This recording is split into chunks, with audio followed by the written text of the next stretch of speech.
You'll be lucky to work at a gas station. The words hit like a bullet. 30 students laughed. 14-year-old Deshaun Mitchell sat frozen in his seat, third row, center of the classroom. Nowhere to hide. Mrs. Harper held up his test paper, waved it like a dirty rag. This is what failure looks like, class. A 58, from someone who clearly doesn't belong in honors English. More laughter, louder this time. Deshaun's hands trembled under his desk, his chest tightened, tears burned behind his eyes. But he didn't cry. Not in front of them. He stared at his desk, counting the scratches in the wood, willing himself to disappear. Mrs. Harper dropped his paper on his desk as she walked past. Maybe try harder next time, Mr. Mitchell, if there is a next time. The bell rang. Students filed out. Some patted him on the shoulder mockingly, others whispered and pointed. Deshaun sat there until the room was empty. Then he put his head down and finally let the tears fall. But what Mrs. Harper didn't know was that her words wouldn't destroy Deshaun Mitchell. They would create him. That evening, the Mitchell apartment, Southside Chicago. Deshaun sat at the kitchen table, his test paper crumpled in front of him. His grandmother, Loretta Mitchell, stood at the stove, stirring a pot of soup, humming a gospel song. She was 67 years old, raised Deshaun since he was 3 when his mother passed and his father disappeared. Worked 2 jobs until her knees gave out, now living on Social Security, but still fighting. Always fighting. Baby, you've been quiet since you got home. What happened? Deshaun didn't answer. She turned off the stove, walked over, saw the crumpled paper. What's this? Nothing, Grandma.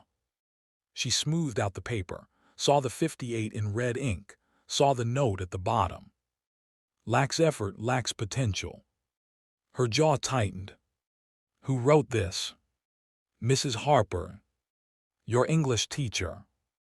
Deshaun nodded. What else did she say? Silence. Deshaun, what else? His voice cracked. She said I'd be lucky to work at a gas station. She held up my paper in front of everyone and said I don't belong in honors. Loretta set the paper down slowly. Look at me, baby. Deshaun looked up, tears streaming. His grandmother grabbed his face with both hands, her eyes fierce. You listen to me. People who tear others down are just afraid of what they might become. That woman doesn't see you. She sees her own limitations. But Grandma, maybe she's right. Maybe I'm not smart enough. Don't you ever say that again. Her voice was sharp, then soft.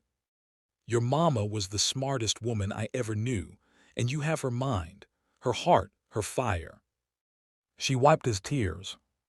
You're going to prove that woman wrong, not with words, with your life. You hear me?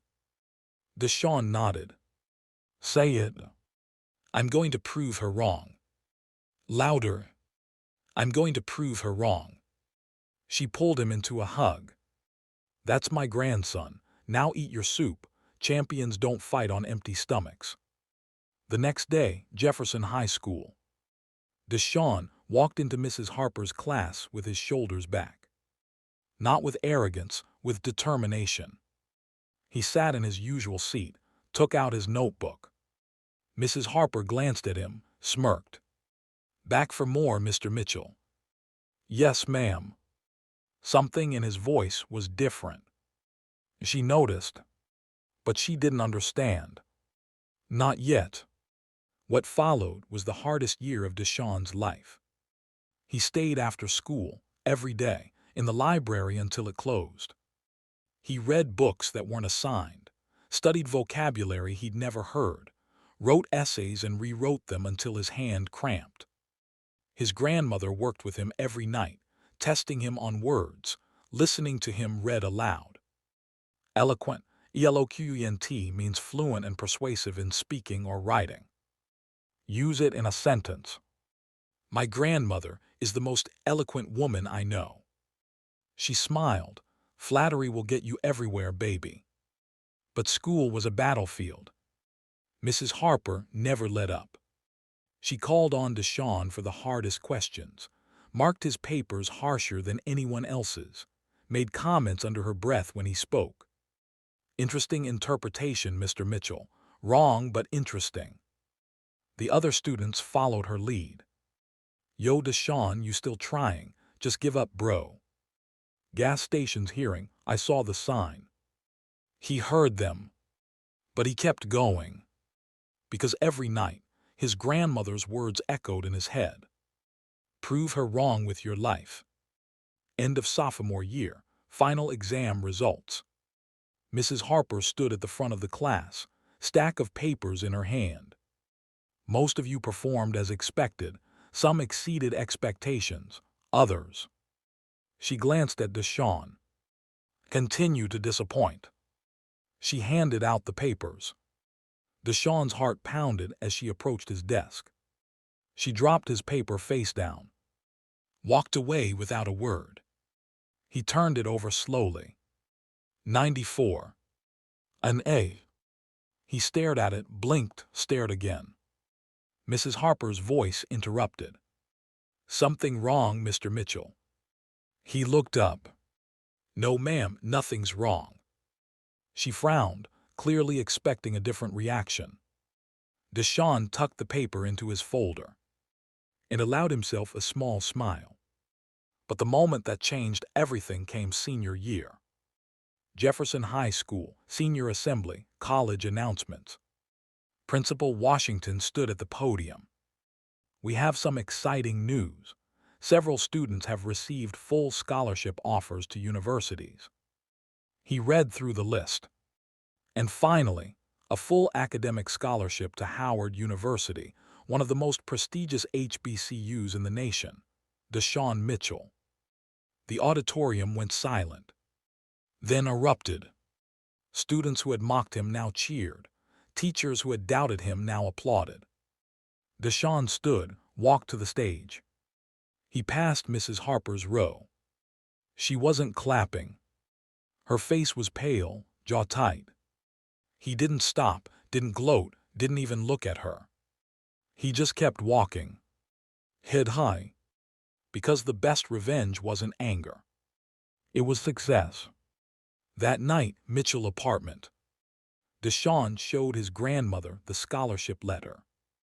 She read it 3 times, tears streaming. Howard University, full scholarship. I did it, Grandma. I proved her wrong. Loretta shook her head. No, baby, you proved yourself right. There's a difference. She held his face like she did that night 3 years ago. Your mama is smiling down right now. I know it. They held each other for a long time. 2 fighters who had won the war. College changed Deshaun. Howard challenged him, inspired him, pushed him. He discovered a love for writing, storytelling, giving voice to people who felt invisible. He started a blog about growing up in Southside Chicago, about his grandmother, about teachers who built students up, and teachers who tore them down. It went viral. Then came the book deal. From gas station to graduation, a memoir of defiance and dreams. It hit the New York Times bestseller list in its first week.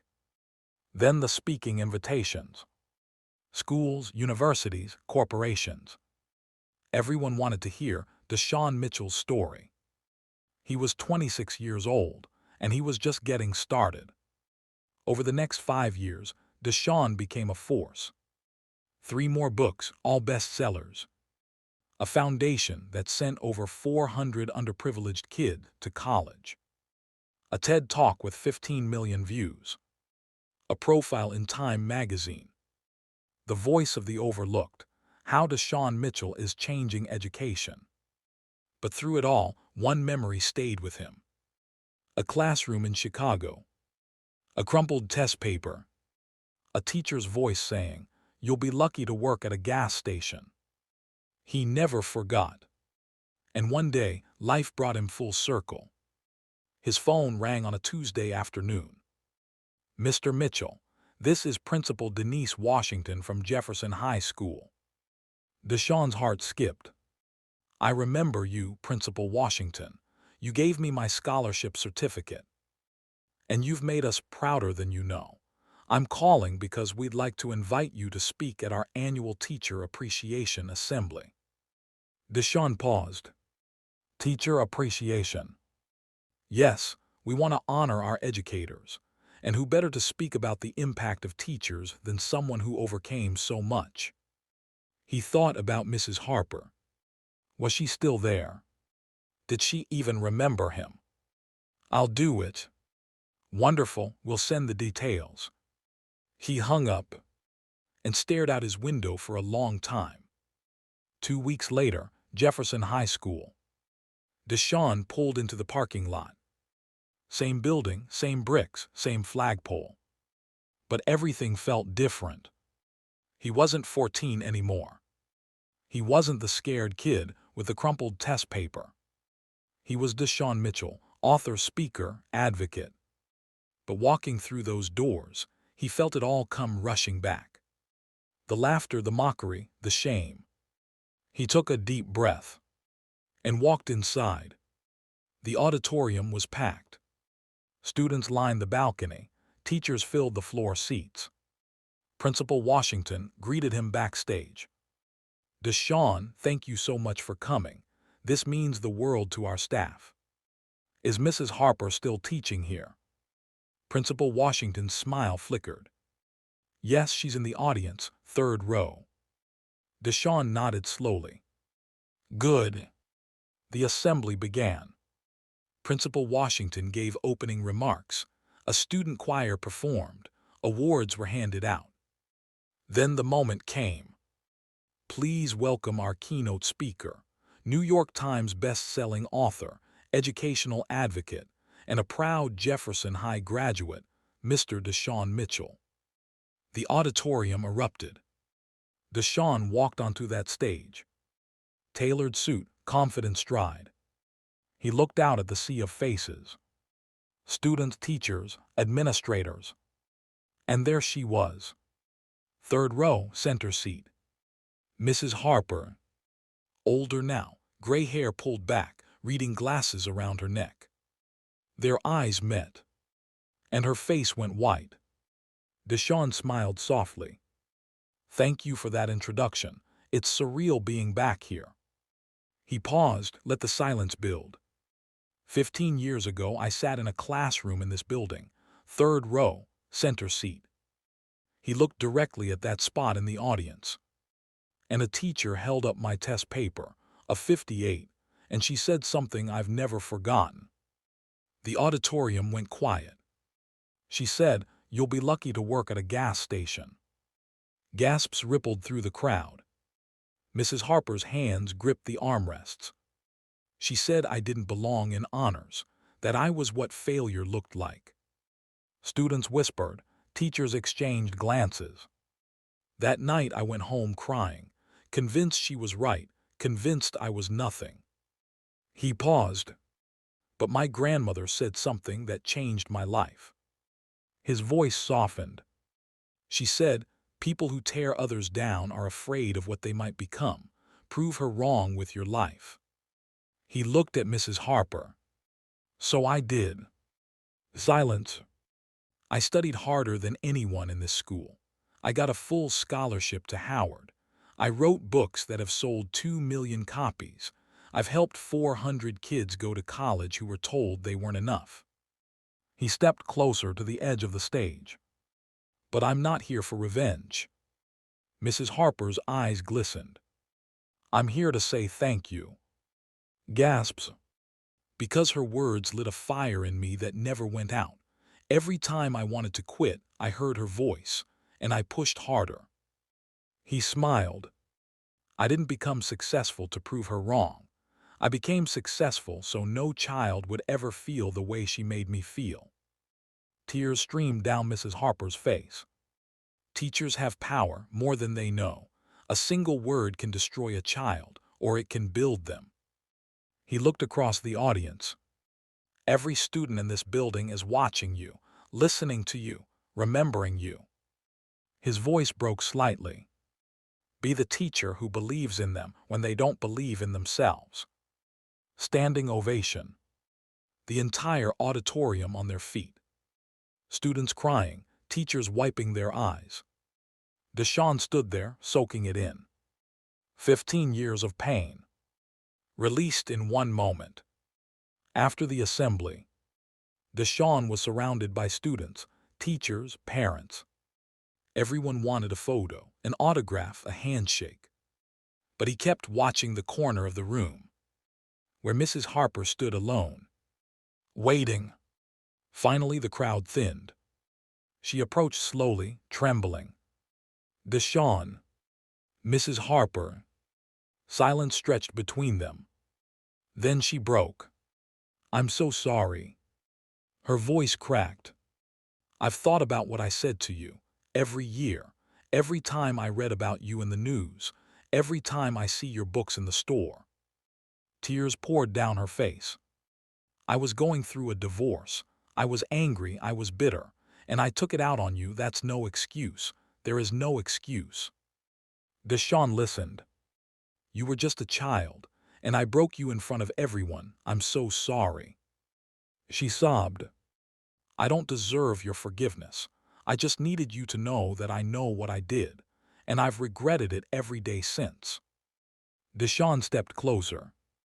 Mrs. Harper. She looked up. I forgive you.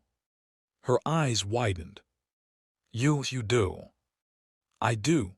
Holding on to anger would only hurt me, and I've spent too many years healing to go backward. He put a hand on her shoulder. But I need you to do something. Anything. The next time you see a struggling student, see their potential, not their problems. Be the teacher I needed back then. She nodded frantically. I will, I promise I will. And Mrs. Harper. Yes. Thank you for teaching me that words matter, even the cruel ones.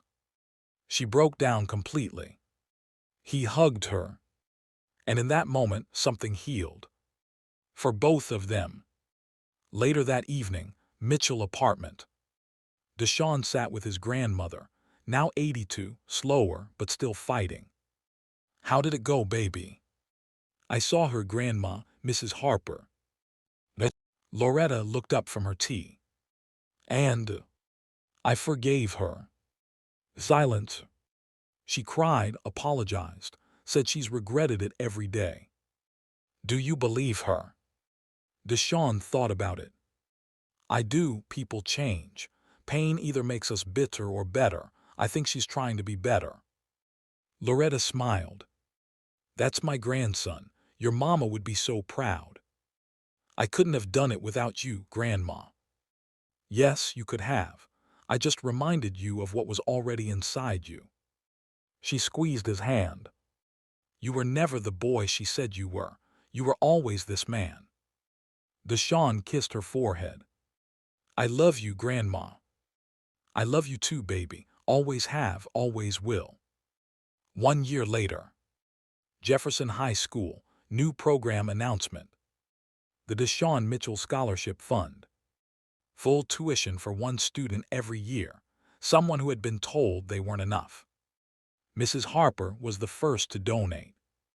Principal Washington called it the most generous act of reconciliation I've ever seen. Deshawn called it closure. She called him a failure. He became a legend. She said he'd work at a gas station. He's sending kids to college. She mocked him in class. He moved in silence. And let success make all the noise. If this story touched you, share it. Because somewhere right now, there's a kid sitting in a classroom being told they're not enough. They need to hear Deshawn's story. They need to know the truth. This moment doesn't define you. It's just the beginning.